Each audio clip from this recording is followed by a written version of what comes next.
For one, he allowed me to be me, and I feel like that's key in trying to develop any type of player. You don't try to overcoach them. You kind of let them.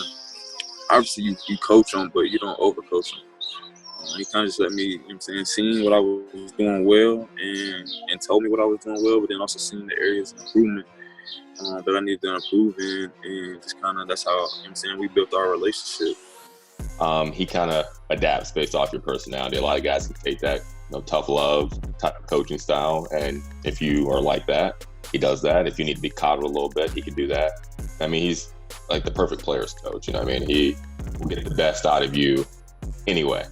You should expect to work hard, earn your keep. Like, if you want to play on the field, just make sure you bust your butt in the classroom. I mean, that's one thing I will say about him is if you want to come here and play ball and you want to go to the league, man, I think that he can put you in.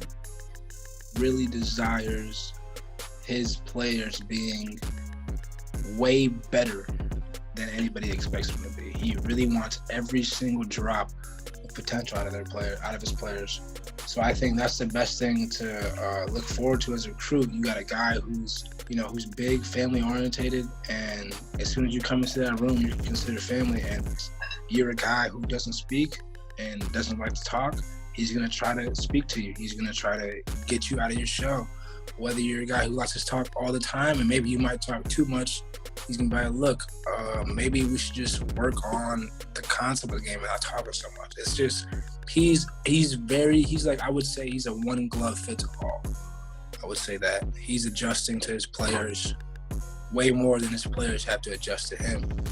All the guys that listen to Coach Hauser have success. I think if you go down the line from Q, who, didn't play any football, college experience football, then he's all MAC. And then 2 years later, I'm all MAC. Then you get Trey Banks, who should have been all MAC. Now you got Manny Rugamba. You know what I mean? I think if you look at the consistency of that and look and find a common denominator, you'll find Coach Hauser.